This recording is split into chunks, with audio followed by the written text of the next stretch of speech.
AP liquor case నిందితులకు remand పొడిగించింది ACB court. 7 నిందితులకు వచ్చే నెల 3 వరకు రిమాండ్ పొడిగించింది. నిందితులు కేశిరెడ్డి రాజశేఖర్ రెడ్డి, సజ్జల శ్రీధర్ రెడ్డి, చాణక్య, వైలా దిలీప్, బాలాజీ గోవిందప్ప, కృష్ణమోహన్ రెడ్డి, ధనుంజయ రెడ్డిలను జైలుకు తరలించారు. మరోవైపు లిక్కర్ కేసులో నిందితులు ధనుంజయ రెడ్డి, కృష్ణమోహన్లను కస్టడీకి ఇవ్వాలని సిట్ పిటిషన్ దాఖలు చేసింది. వారం రోజుల పాటు ఇవ్వాలని పిటిషన్లో పేర్కొంది. దీనిపై విచారణ జరపనుంది ACB court.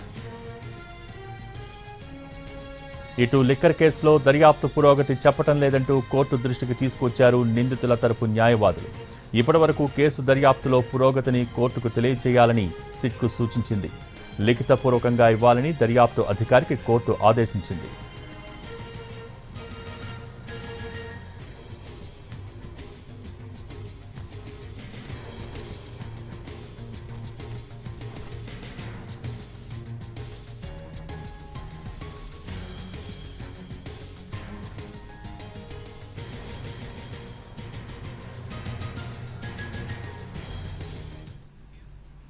AP liquor case నిందితులకు remand పొడిగించింది ACB court.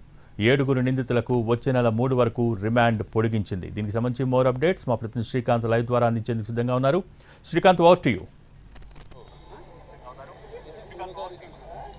AP liquor కేసుకు సంబంధించి నిందితులుగా ఉన్న 7 కూడా రిమాండ్ని పొడిగిస్తూ న్యాయస్థానం కొద్దిసేపటి క్రితమే ఆదేశాలు ఇచ్చింది. మొత్తం 7 నిందితుల్ని కూడా ఇవాళ న్యాయస్థానం ముందుకు రిమాండ్ ముగియటంతో పోలీసులు అయితే హాజరుపరిచారు. ఈ సందర్భంగా మొత్తం 7 నిందితులకి వచ్చే నెల 3వ తారీఖు వరకు కూడా రిమాండ్ని పొడిగిస్తూ న్యాయస్థానం అయితే ఆదేశాలు జారీ చేసింది. ఇదే కేసుకు సంబంధించి ఇప్పటికే సజ్జల శ్రీధర్ రెడ్డి, అదేవిధంగా A30గా ఉన్న దిలీప్, వీళ్ళిద్దరూ కూడా బెయిల్ ఇవ్వాలని కూడా పిటిషన్ దాఖలు చేశారు. అయితే పోలీసుల తరపున న్యాయవాదులు మాత్రం బెయిల్ ఇవ్వద్దని కూడా కౌంటర్ కూడా దాఖలు చేసిన పరిస్థితి. మరోవైపు ఈ కేసులో ఇటీవల అరెస్ట్ అయినటువంటి A31గా ఉన్న ధనుంజయ రెడ్డి, A32గా ఉన్న కృష్ణమోహన్ రెడ్డి, వీళ్ళిద్దరితో పాటుగా A1గా ఉన్న రాజ్ కేశిరెడ్డి, ఇతన్ని కూడా 3 కస్టడీకి ఇవ్వాలని సిట్ అధికారులు పిటిషన్ దాఖలు చేశారు. ధనుంజయ రెడ్డి, కృష్ణమోహన్ రెడ్డిని వారం రోజులు, రాజ్ కేశిరెడ్డిని 3 రోజులు విచారణకు ఇవ్వాలని పిటిషన్ దాఖలు చేశారు. దాని మీద విచారణ జరగబోతోంది. ఇక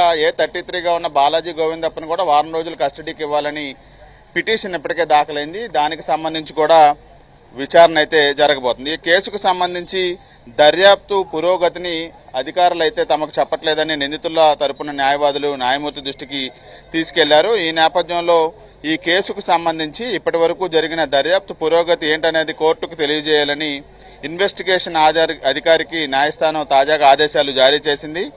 రిమాండ్ పొడిగింపుతో పాటు దర్యాప్తు పురోగతిని కూడా లిఖితపూర్వకంగా ఇవ్వాలని దర్యాప్తు అధికారికి ఆదేశాలైతే జారీ చేసిన నేపథ్యంలో ఈ కేసుకు సంబంధించి కస్టడీ అనేది కూడా కీలకంగా మారింది. ఇప్పటికే కేసులో సజ్జల శ్రీధర్ రెడ్డిని, రాజ్ కేశిరెడ్డిని, దిలీప్ని, చాణక్యని, వీళ్ళందరినీ కూడా పోలీసులు కస్టడీకి తీసుకొని విచారించారు. ఈ నేపథ్యంలో తాజాగా ధనుంజయ రెడ్డి, గోవిందప్ప, కృష్ణమోహన్ రెడ్డి, వీళ్ళతో పాటు గతంలో కస్టడీకి తీసుకొని విచారించిన రాజ్ కేశిరెడ్డిని కూడా మరోసారి వీళ్ళందరితో కలిపి విచారిస్తామని చిట్టు పిటిషన్ దాఖలు చేసిన నేపథ్యంలో ఈ పిటిషన్ మీద అయితే విచారణ జరగబోతోంది. ఈ 2 రోజుల్లో దీనికి సంబంధించి కస్టడీ పిటిషన్ మీద ఆదేశాలు కూడా వచ్చే అవకాశాలు ఉన్నట్టుగా తెలుస్తుంది. మరోవైపు తమకు జైల్లో మౌలిక సదుపాయాలు కల్పించాలని కొన్ని పిటిషన్లు దాఖలు చేశారు నిందితులు. దాని మీద పూర్తి స్థాయిలో న్యాయస్థానం కూడా విచారణ అయితే జరగబోతున్నట్టుగా మనకు తెలుస్తూ ఉంది.